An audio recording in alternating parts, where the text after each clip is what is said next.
Hello pong muli! Kamusta po ang lahat mga kabayan? Sana po nasa mabuti po tayong kalagayan kahit po napakahirap po ng ating bansa. Dinadanas po ng 3 taon. Magandang umaga po muna, tanghali, hapon, gabi, madaling araw po sa atin lahat. Saan man sulok ng bansa o mundo tayo naroon, naway maingatan po tayo mga kabayan. Ito po, samahan niyo po ako matambay, komentuhan po natin. Ito pong ito po, dati po matalino daw po siya mga tambay. Hindi raw po siya bobo dati. Pero ngayon po, baliktad na po. Ang mga Pilipino na po ang matalino at siya na po yata ngayon ang bobo at gago yata mga tabay. Ito po, pinagtatawanan po niya at natatawa po siya at pinagtatawanan niya nga ang administrasyon, ang grupo po ng ng dating Pangulong Duterte, siyempre po. At siyempre po mga DDS, ay pinagtatawanan din po niya, mga kabayan. Talagang wala naman daw pong suporta ang mga Duterte, mga tambay. Talagang, yung sinasabi nga na inyong lingkod, nung panahon po, kasikatan pa niya kuno. Nung panahon niya, ang sinasabi niya sa mga liberal, di ba? Sa mga yellow, galit na galit po siya nung mga panahon na yun. Galit na galit po siya sa dilaw, sa liberal, sa pink. Di ba? Pero ngayon magkakasama na po silang lahat Pati po ang Makabayang Black at ang CPP, NP, NDF ay kasama na rin po yata niya. Pati po yung mga kagalit niya na pinagmumura po yata niya at sinasabi ang mga gago, tanga at bobo ay kasama na niya, mga tambay. At isa rin po ay sekretary po ito, mga tambay. Nasa ano yata ito sa housing Kamusta na rin kaya ang 1 million pabahay 1 taon, mga kabayan? Kamusta na kaya? Natutupad kaya? 6 million yan sa loob ng 6 na taon. Ito po mga kabayan, pakinggan po natin ang natatawa at kinukutya na ngayon. Ang nagpanalo po sa kanyang ginodiyos, ang kanyang inaamo, ang nagpanalo po na DDS, ngayon po ay minamalit niya, mga kabayan. Binabaliktad niya na po ang sitwasyon. Yung dati po na sinasabi po, bobo sila, ngayon po, mukhang siya na po ang bobo, di umano at tanga at gago. Pakinggan po natin, mga kabayan. Nakakatawa at parang nakakaawa itong proclamation of senatorial candidates ng PDP laban na pinungunahan ni former President Duterte. Isipin nyo, napakakunti ng tao at considering that this is proclamation of senatorial candidates. Dapat yan mga tipong nasa Luneta Grandstand or Araneta Coliseum or Philippine Arena or yung malalaking venue, no? Hindi kagaya noong sa alyansa na pinangunahan ni President Bongbong Marcos na talagang libo-libo ang umattend doon sa Ilocos Norte at ganun din doon sa Iloilo. Libo. Itong kila Duterte, 100 lang. Wala pa nga 300, baka 100 plus lang. At karamihan dyan ay mga paid vloggers at mga supporters na sila-sila lang rin. This will reflect also why maisog rallies in all the parts of the country, yung lahat ng mga maisog rallies nila ay konting-konti lang umaattend. Kasi nga, wala naman talagang suporta, walang tao ang mga Duterte. Kaya lang nanalo yan noong 2016 dahil sinuportahan ng mga Marcos loyalists. Kasi no choice. Walang ibang pwedeng iboto. Alam nga naman, iboto namin si Marojas. Kung hindi ba bobo ito? Hindi kaya bobo ito, mga tambay? Wala raw tao. Pinagmamalaki niya yung Marcos loyalist. Kaya daw po yung sinasabing sino raw ba iboboto. Balik mo rin sa tumakbong Vice President yung amo mo. Diba? Ang Pangulong Marcos, tumakbong Vice President. Nasaan yung loyalist na pinagmamalaki mo? Hindi nga siya nanalo. Hindi ka ba bobo? Maniniwala mga Pilipino sa'yo, landslide yan ng Vice President sa dami na sinasabi mo supporters ng Pangulong Marcos. Tumakbo nga siyang Vice President. Tinalo pa siya ng isang Leni Robredo na hindi kilala sa buong Pilipinas. Sige nga. Kung hindi ka ba naman bobo Ang real talk doon, Kung hindi dahil sa mga Duterte, lalo kay BP Sara, mananalo ba yan? Ginagawa po tayong yung napakatalinong tao, ngayon po, nagpapakabobo po yata yung sinasabi pong matalino. Sa bagay, hindi na po yata abogado ito. Na-disbar na po ito. Hindi na po siya abogado, mga kababayan. O kaya si Binay, o kaya si Grace po, no choice. Talagang no choice. Kaya napilitan lang kami iboto si Duterte. Pero hindi nangangahulugan na kanya talaga yung boto. Okay? Ngayon, ganito. Noong 2016, noong 2021 pala, ay pa-survey ang Malacanang at inutusan ang mga congressman na conduct ng mga internal surveys. At doon ay ang lumabas na number 1 na malayo ang percentage ay si BBM. Ang number 2 ay si Leni. Number 3 si Isko. Number 4 lang si Sara. Kaya nga hindi siya nag-decide na tumakbo. Kasi nag-mayor na lang siya, nag-file siya ng mayor sa Davao kasi sino paniniwalaan natin doon sa sinasabi ng hindi po bobo na si Larry Gadon? Ano yung sinasabi ni Vice President na hindi siya tinantanan, ligawan? Kaya nga daw po nabudol siya. Nabudol din ang mga Pilipino. Hindi siya tinantanan ng Manang, yung Manang Aimee, ang sakang ading na Pangulong Marcos at ang pamilya kasama ang speaker, hindi siya tinantanan, ligawan para mag-step down at sumama na lang bilang ka-unit team nila. Sino po paniniwala natin? Si Vice President o yung na-disbar na abogado? Mga tamay. Tinutwist niya po. Ginagawa niya pong gago yung sarili niya. Ginagawa niyang bobo yung sarili niya. Ituloy po natin. Tapusin po natin. alam nila na talagang walang boto ang Duterte. Ngayon, kinausap lang siya na isang kaibigan, family friend, na lawyer din, na sinabi sa kanya, sikat ka lang ngayon dahil anak ka ng presidente, pero pag hindi na presidente yung tatay mo, makakalimutan ka lang ng tao. Kaya ang ginawa niya, tumakbo siyang vice president ng BBM. Talagang hindi sinungaling ito. No? Hindi siya sinungaling, hindi siya bobo, at hindi po siya tanga, at hindi po siya lalo-lalong gago. Mga katamay, si Larry Gadon.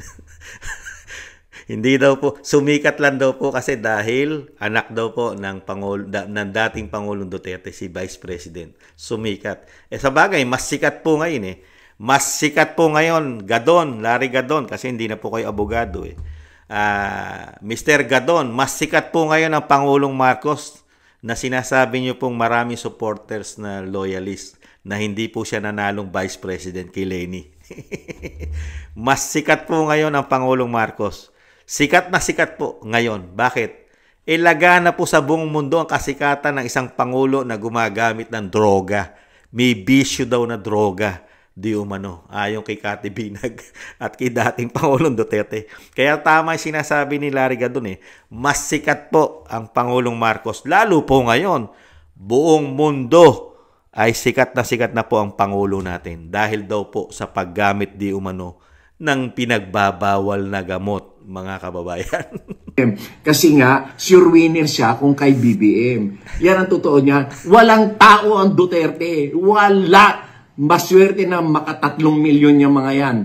Yung mga kandidato ni Duterte, nako, yung iba dyan, kaibigan, pero sorry to say, wala kayong tao. Nakakatawa kayo at nakakaawa. Biruin nyo, ang launching ng inyong proclamation ay sa Club Pilipino lamang. Aba, ano yan? Rotary Club, Kiwanis, Lions Club, o PTA, na ganyan lang. Dapat yan ay malaking venue at libo-libo dapat ang tao. Kayo, 100 lang. Naku, nakakaawa kayo.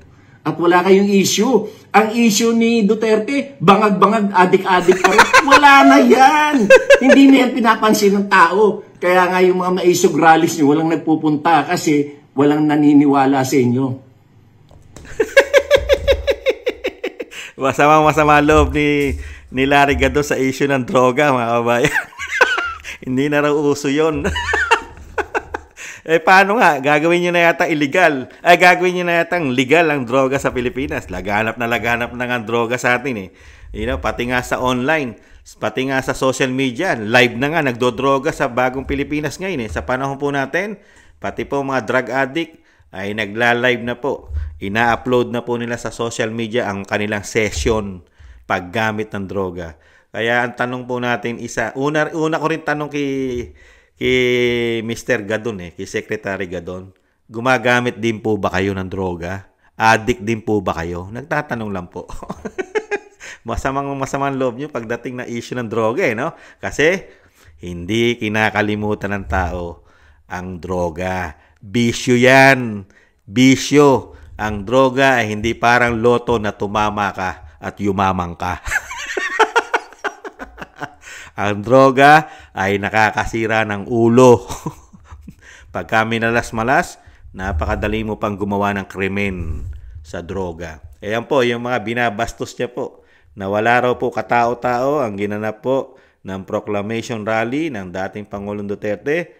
Ang mga senador daw po, karamihan daw po dyan, kakilala niya mga tambay, ay wala raw po yung kapanapanalo sa bagong Pilipinas senatorial slate. Kasi libo-libo daw po ang dumadalo sa kanilang mga rally. Lalo yung proclamation daw po sa Ilocos Norte. Totoo po ba yun? At kinakantsawan po ang partido po ng dating Pangulong Duterte na wala raw pong mga tao sa mga rally. Walang mga kaalyado. Yan din po pinagmamalaki ng amo niya di ba? Ni Pangulong Marcos. Ano pinagmamalaki ng amo niya? Magmula raw po sa baba. Ano yung sa baba? Siyempre, mga konsyal. Konsyal ng barangay, tumatakbo yan. Hanggang sa senatorial, kompleto raw po ang kanilang lineup. Kompleto. Ang tanong po natin, noong panahon po ni dating Pangulong Duterte, wala po siyang lineup. Wala po siyang mga kapitan, walang mga mayor, wala halos mga gobernador, wala halos mga congressman, wala halos mga senador. Pero, panalo. Diba? Panalo. Dahil, bakit nanalo ang dating Pangulong Duterte? Dahil sinusuka na po ang pamamahala ng mga dilawan, liberal, at mga yelo. Yun nga po, yelo, pink. Ay, yung pink pala. Pink, liberal, yelo. At ang grupo po ng CPP, NPA, NDF. Sinusuka po ng mga Pilipino yan. Di po ba? Kaya nga puro inidoro. Ngayon, Larry Gadon, ano po ang achievement po ng sinasabi mong loyalista at suporta at sinusuportahan ng loyalista ang Pangulong Marcos? Ano po achievement? Lumaganap ang droga? Lumaganap ang korupsyon? Bagsak ang ekonomiya? Pati ang ating mga reserve, dolyares, bagsak. Bagsak ang ating ginto, nawalan pa. Ang reserve na ginto natin bumagsak dahil nabawasan ng napakarami. At napakaraming korupsyon. PhilHealth pa nga lang, tinanggalan nyo ng subsidy. Binawasan nyo pa ng pondo. Bangkarote pa yata ngayon ang PhilHealth. O kaya ay mababangkarote. Nasaan ang mga pangako nyo na magandang buhay? Bigas pa nga lang, 3 taon na. Ngayon nyo lang binabatak, pinipilit na bumaba kahit paano ang bigas kasi halalan. Kailangan nyo magpabango. Pero bagsak po ang ekonomiya natin, mga kababayan.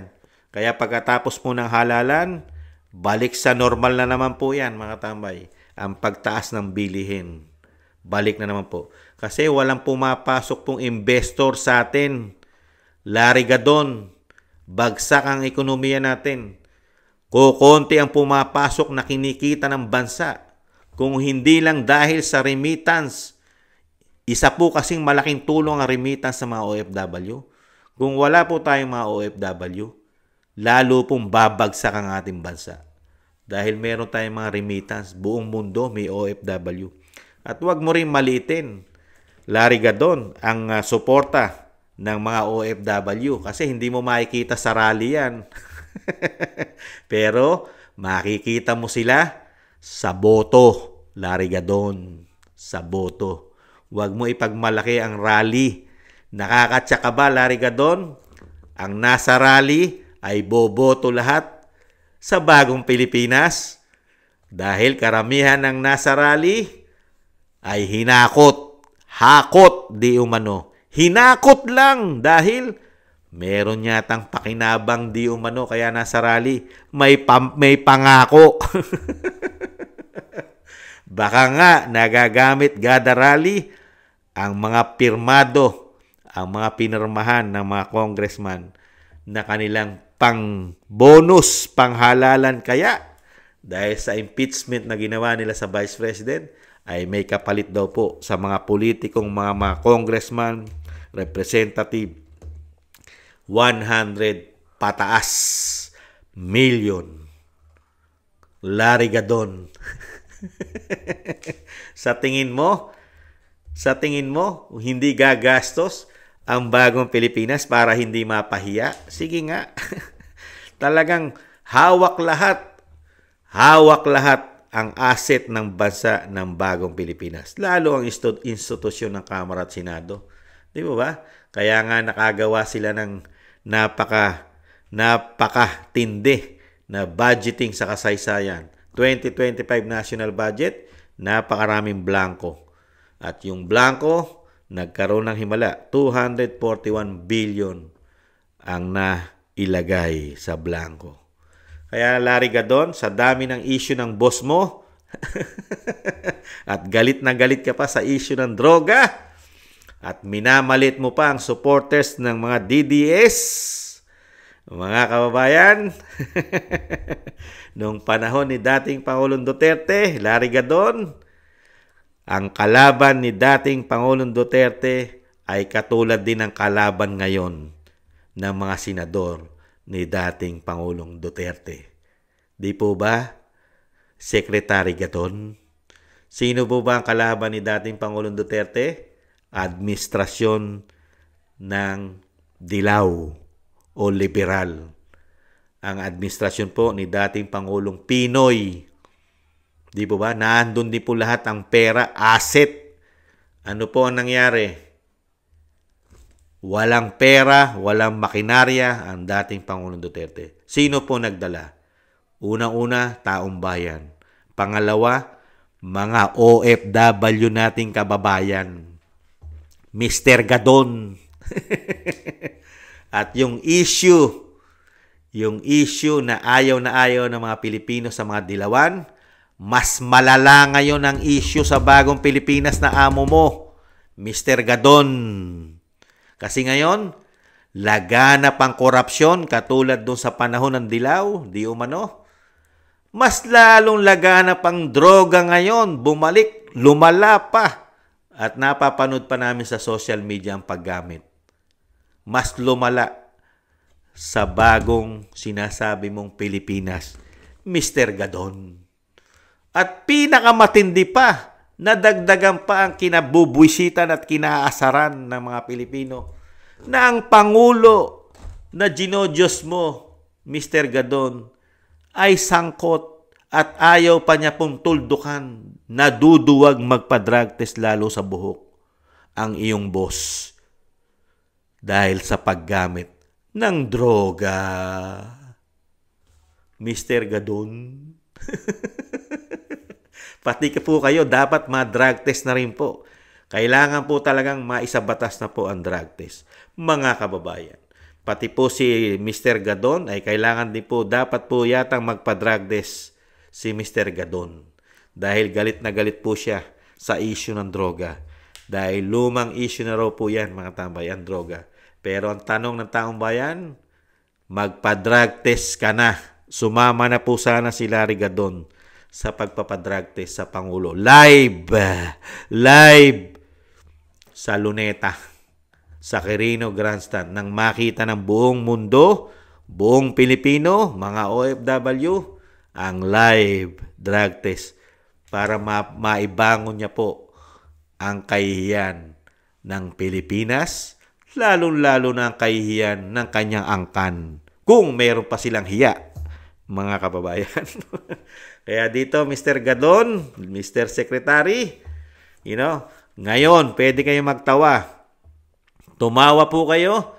Pagtawanan po ninyo ng pagtawanan ang mga DDS at ang mga pambato ng dating Pangulong Duterte. Sabihin nyo na po ng sabihin lahat na walang tao, walang boto, hanggang 3 milyon lang ang boto ng mga Duterte, supporters, DDS, at karamihan pa ay puro sinasabi nyong fake. Gawin nyo na po yan kasi wala pang halalan. Pagkatapos po ng halalan, magsalita po kayo ulit, Mr. Gadon. Sabihin nyo ulit yung sinasabi nyo na walang tao, walang boto ang Team Duterte. Huwag muna kayong magsaya at huwag muna kayong tumawa ng tumawa at huwag nyo munang laitin ang mga botante at supporters ng Pilipino. Lalong-lalo na sa ginawa po ng inyong administrasyon, kasama ka riyan, sa dami ng pangako. Ang nangyari sa pangako ninyo ay puro korupsyon. Pera, involving sa pera, korupsyon, pati ginto, issue, ekonomiya, lahat na. Inflation, nakakaganda po ba yan? Yan ba ay gustong-gusto ng mga Pilipino? Ang mga gusto lang dyan ay katulad ninyo yata na nakikinabang po sa pera ng bayan. Di kaya? Yan lang po mga gusto dyan. Yung nagkakapera, nasusuhulan ng malalaki, lalo sa social media, mainstream media, hindi naman lahat, di umano. Di ba? Yan lang. At kasama na po yata ang mga politiko. Kasi isang pirma lang di ba? Isang pirma. Daan-daang milyon na. Pirma pa lang. Paano pa kaya yung kay Secretary Gadon? Magkano naman kaya? Di umano. Ayan, nagtatanong lang po. Di naman masama magtanong. Kaya mga kabayan, ulitin po natin, ang pinagtatawanan po ni Atty. Gadon, ang pambato po ni dating Pangulong Duterte na wala raw pong tao sa mga rally, proclamation rally, minamalit pa, mga kabayan. Yan po. Tingnan po natin kung ang pagtatawa o totoo bang tuloy-tuloy na ang kasayahan o kasiyahan ni Atty. Gadon o dating attorney na hindi na po attorney dahil na disbar. Magtutuloy-tuloy po kaya ang kanyang kasiyahan. Hintayin mo na lang po, attorney. Pag natalo po yung mga pinagtatawanan nyo po ay manalo, baka po maimbestigahan na ang pinagtatawanan nyo at wala namang kasaysay-saysay na issue na droga ng Pangulong Marcos. Pinagtatawanan nyo po yan. Hindi raw po issue yan. Magiging issue po yan, Mr. Gadon, pag nanalo po ang pambato ng bagong Pilipinas sa Kongreso at sa Senado, Mr. Gadon. At hinihiling din po ni Kamanong na isama na rin po kayo sa drug testing, Mr. Gadon. Request lang po ni Kamanong. Maraming salamat po mga kabayan. Gising po tayo. Hinahamon po tayo ni Mr. Gadon, ni Secretary. Wala raw po tayong tao. Wala raw pong supporters ang Duterte. Mga tambay, mga kabayan. Baka nga, sa tingin ko mga kabayan, baka nga pati mga loyalista, hindi naman po tanga ang mga loyalista Hindi naman po tanga. Meron lang po mga tanga, pero hindi po lahat. Sa tingin ko mga tambay, marami pong mga loyalista, mga ano po yan, na ano po yan, talagang yung bang na-depress po sila sa ginawa po ng iniidolo po nila na anak ng Pangulong Marcos Sr. Di ba? Hinahangaan ng mga loyalista ang Pangulong Marcos Sr. Tapos pagdating sa anak, ang ginawa na anak, may issue pa ng droga, bagsak ang ekonomiya, napakataas ng inflation, bilihin, pati ang pera natin sa central bank, ginto, ay nagkakaproblema pa. At laganap na korupsyon ayon kay Atty. Vic Rodriguez at kay dating Pangulong Duterte at Vice President Sara Duterte. Sa tingin nyo, hindi madidismaya ang mga loyalista? Pati sila apektado ng kahirapan? Sige nga, napakahirap ng sitwasyon ng bansa. Sa tingin nyo, pagka loyalista ka, hindi ka exempted ka sa kahirapan? Exempted ka sa pagbili ng mahal na bigas? sa pagbili ng mahal na bilihin, exempted ka sa pagbabayad ng mahal na kuryente, mahal na tubig, ganun po ba pag loyalista? Dahil bilib na bilib ka sa mga Marcos, ganun po ba? Unbelievable. Maraming salamat po mga tambay sa nagusto po ng ating Tambayang Makabayan sa YouTube at TikTok. At ganun din po sa mga nagko-comment, like, share, and subscribe. Ingatan nawa po mga tambay. Paalam. Bye-bye.